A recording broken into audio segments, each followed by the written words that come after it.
बात करेंगे गाल टेस्ट की, जो कि हुआ न्यूजीलैंड और श्रीलंका के माबैन। और ये खेल चल रहा था जिसका आखिरी दिन खेला गया, और इतना ही जबरदस्त मैच था जहां पर एक वक्त लग रहा था ऐसा कि न्यूजीलैंड कम बैक कर चुकी है और न्यूजीलैंड कहीं ना कहीं इस मैच को फंसा लेगी। मगर श्रीलंका ने ये बताया, ये दिखाया कि अपने मुल्क में क्रिकेट कैसे खेली जाती है। जी हाँ, श्रीलंका के अगर जयसूर्या की बात की जाए, प्रभात जयसूर्या, जिन्होंने बहुत तेजी से विकेट्स लिए और 5 खिलाड़ियों को निशाना बनाया और न्यूजीलैंड को ये मैच हराने में कामयाब रहा श्रीलंका। और इन्होंने 63 रन्स के मार्जिन से न्यूजीलैंड को, ये टेस्ट मैच में देखा जाए तो बड़ा थोड़ा ये मार्जिन है, इतना ज्यादा मार्जिन नहीं है।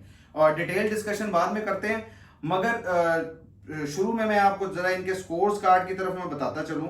तो श्रीलंका की तरफ से जो सेकंड इनिंग में जो स्कोर्स बनाए गए, करुणा रत्ने ने 83 रन्स की इनिंग खेली सुभान, और चंदीमल ने 61 की और 50 किया एंड्रयू मैथ्यूज ने। ये वो मतलब स्कोर्स हैं जो इनकी तरफ से अच्छे रन्स रहे। अगर हम बात करें बॉलिंग की, तो एजाज पटेल, उन्होंने 6 खिलाड़ियों को निशाना बनाया, मगर श्रीलंका इतना स्कोर करने में कामयाब हो गई कि उसको वो आराम से डिफेंड कर सकती थी। और अगर हम बात करें न्यूजीलैंड की बैटिंग की, तो इनकी तरफ से एक ही अच्छी इनिंग रही 92 रन्स की, जो कि खेली रविंद्रा ने।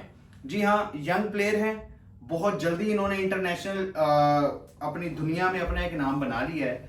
और इन्होंने न्यूजीलैंड की तरफ से वाहिद वो अच्छी इनिंग खेली जिसकी वजह से न्यूजीलैंड कहीं ना कहीं ये मैच जीतने के करीब जा सकता था। मगर श्रीलंका के बॉलर्स ने फिर एक बार करिश्मा कर दिखाया और उन्होंने ये टेस्ट अपने नाम कर लिया।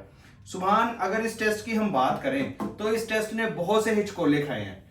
क्या लगता है कि न्यूजीलैंड आने वाले जो दूसरे मैच हैं, दूसरे टेस्ट मैच हैं, उनमें कमबैक करेगा या श्रीलंका भारी रहेगी?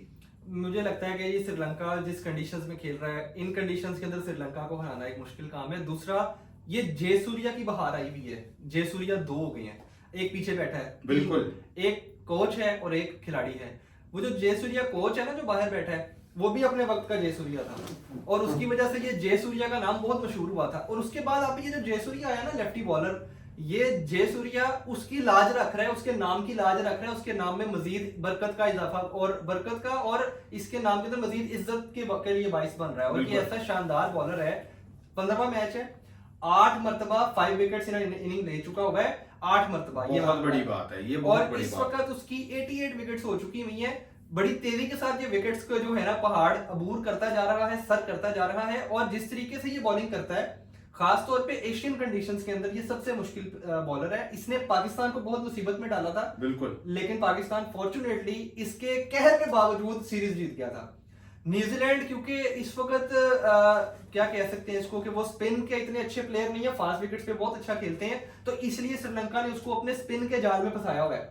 अगर थोड़ी सी बारी इंटरप्ट कर रहा हूं, अगर थोड़ी सी बारी वहां पर केन विलियमसन लगा लेते, हाँ। 30 रन्स की उन्होंने इनिंग खेली, मगर वो फिर भी अगर वहां पर वो किरदार अदा कर देते एक सीनियर प्लेयर का, और तो शायद इस मैच में और ज्यादा विलियमसन देखने को मिलता है। जल्दबाजी के अंदर वो आउट हुए हैं, वो स्टंप हुए हैं, और वो स्टंप भी जयसूर्या की बॉल पे हुए हैं। और जयसूर्या ने उसके बाद विद इन मिनट्स अगली विकेट भी ले ली और उसने न्यूजीलैंड को एकदम से प्रेशराइज कर दिया था। न्यूजीलैंड बहुत अच्छे तरीके से लेके चल रहा था, 60-70 स्कोर पे एक खिलाड़ी आउट था, विलियमसन खेल रहे थे।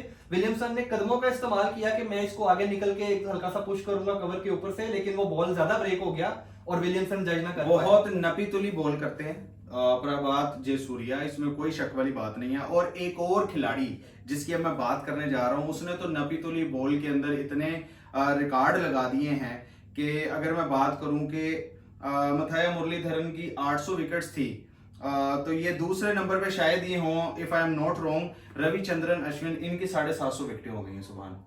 और लास्ट जो हाल ही में अभी मैच खेला गया, जो बांग्लादेश के खिलाफ इंडिया ने जीत को बटोरा है, और बहुत जल्दी, और जिस तरह एक बड़ी टीम का काम भी है कि छोटी टीम के खिलाफ खेलना, हालांकि बांग्लादेश पाकिस्तान को होम सीरीज हरा के गई है, व्हाइट वॉश करके गई है, मगर फिर भी हिंदुस्तान ने ये बताया कि वर्ल्ड नंबर 1 टीम एक ही होती है।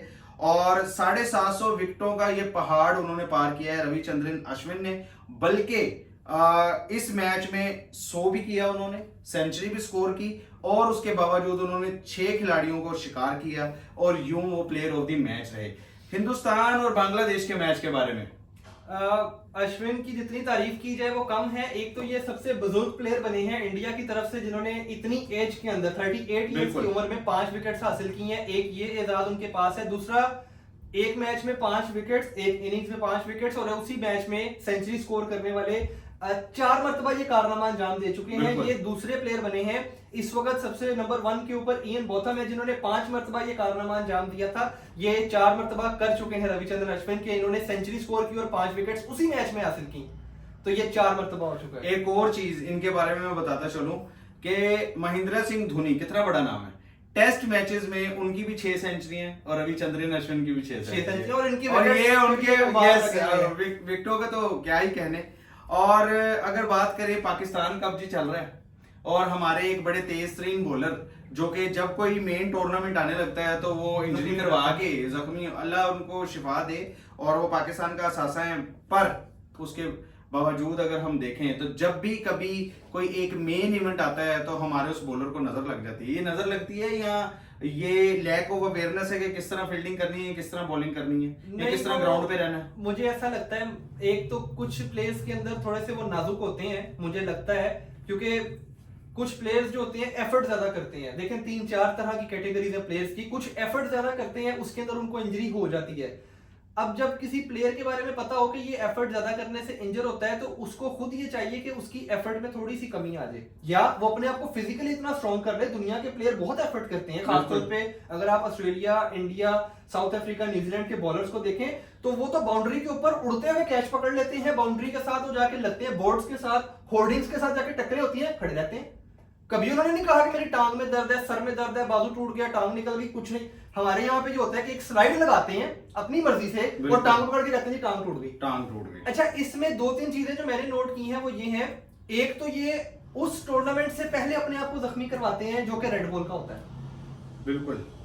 उसकी रीजन ये है कि जब रेड बॉल के अंदर इनको पता है कि इनको खिलाना है और इनको पता है कि वहां मुझे 20-30 ओवर एक दिन में करने पड़ जाएंगे, या मैच के अंदर मुझे या एक इनिंग की तरफ 50 ओवर करने पड़ जाएंगे, तो इनको पहले ही अजाब नजर आ रहा होता है कि भाई हम 40 ओवर करेंगे एक टेस्ट, एक इनिंग के अंदर हम 40 ओवर्स का मतलब है 240 बॉल्स करवाएंगे। ये इसलिए पहले ही अपने आप को उस काबिल कर देते हैं कि बस मैच चल जाएगी बाहर। बहरहाल हम जी एक पॉजिटिव सोचते हैं और उनके लिए दुआ है कि वो जल्दी से रिकवर करें, क्योंकि वो पाकिस्तान का असासा है। पाकिस्तान ने उनके ऊपर जितना इन्वेस्ट किया है और अभी वो जिस पोजीशन पे हैं पाकिस्तान के अंदर, मेरा ख्याल है उनके अलावा कोई और बॉलर उस लेवल पे नजर भी नहीं आता। तो ये एक दो बॉलर है। मैं यहाँ पे आपकी बात में एक और चीज ऐड करता चलो, अगर आपको याद हो जब हम क्रिकेट देखा करते थे वसीम वकार के दौर की। जी बिल्कुल। आप मुझे ये बताएं वसीम अकरम या वकार यूनुस कभी इतना जख्मी हुए? मैंने इंजरी का सर बस नाम ही सुना था, तब होते किसी को नहीं। सिर्फ एक बॉलर जख्मी हुआ करता था, उसका नाम है शोएब अख्तर। और शोएब अख्तर के जख्मी होने की एक साइंटिफिक रीजन थी, मेडिकल रीजन थी कि उसके घुटनों के अंदर थोड़ा सा टांग्स का उसका इशू था, जेन्युइन इशू था। इवन देन वो जब खेलता था तो पूरी जान से खेलता था और वो पूरा जोर लगाता था। उसकी और उसने थोड़ी क्रिकेट नहीं खेली, बहुत अरसा, 12-14 साल वो क्रिकेट खेला है। और उसकी खास बात ये थी कि मैंने उसको खुद अपनी आंखों से कदाफी स्टेडियम में देखा है कि वो 2 कदम से भाग के भी बॉल करता था तो 145 का बॉल करता था, 2 कदम से भाग के। ये मैंने देखा है, आप निकाल के YouTube पे वीडियो सर्च कर लीजिएगा शोएब अख्तर की शॉर्टर रनअप के साथ 2 कदम भागता था 145, 146। उसका बनता भी था अपने आप को, अगर वो उसको इंजरी हो रही है और वो अपनी सर्जरीज करवा रहा है, उसका बनता भी था। उसका मेडिकल एक अब ये इन बॉलर्स का क्या करना है जी, जो पूरा मेरे ख्याल 4-5 ओवर करने के बाद 123 पे आ जाते हैं। इनका ये है 135 पे आ जाते हैं, इंजर हो जाते हैं। बेसिकली आपने इनको तैयार किया है सिर्फ T20 के लिए कि ये 4 ही ओवर करवाएंगे, वो 4 ओवर करवा के ये टांग पकड़ेंगे, बाजू पकड़ेंगे, सर पकड़ेंगे, बाहर चले जाएंगे। इससे बेहतर ये है कि कोई फिट प्लेयर लेकर आए आप टीम के अंदर, चाहे वो नया लड़का ले आए, शुरू में उसको थोड़ी मार पड़ेगी, बाद में वो सेट हो जाएगा। एटलीस्ट वो इस तरह की एक्टिंग नहीं। बहरहाल इनको इन्वेस्ट तो करना पड़ेगा। लॉन्ग जो हमारे ये खेल है जिसकी टेस्ट क्रिकेट की हम बात कर रहे हैं, इसके लिए इनको बॉलर्स बनाने पड़ेंगे। और अगर आप कहीं ना कहीं, मुझे नहीं लगता ये चैंपियनशिप के लिए कुछ सोचते भी हैं, टेस्ट चैंपियनशिप के लिए, पर अगर मुझे ऐसा नहीं लगता ये कोई इसको ज्यादा सीरियस लेते हैं। आप ठीक कह रहे हैं, मैं आपकी बात से एग्री करता हूं। ये सिर्फ कागजी कार्रवाई करते हैं कि हम सिर्फ ना अपने आप को बता दें कि हम टेस्ट मैच खेलने आए हैं, बस हमने जीतना नहीं है, हमने ड्रॉ के लिए खेलना, ज्यादा से ज्यादा ड्रॉ के लिए खेलना, जीतने के लिए हम आते ही नहीं है। इनकी प्लानिंग ही यही होती है। बहरहाल उम्मीद अच्छे के लिए रखते हैं जी कि ये हमारे इस लॉन्ग टर्म ऑफ क्रिकेट के लिए कुछ बॉलर्स को प्रोड्यूस करें जो कि ना सिर्फ अच्छा खेलें बल्कि अपने आप को फिट भी रखें और लॉन्ग टर्म के लिए चलें। और आज के लिए इतना ही।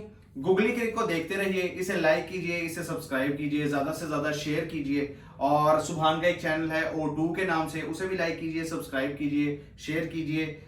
अगले शो तक के लिए अल्लाह निगहबान।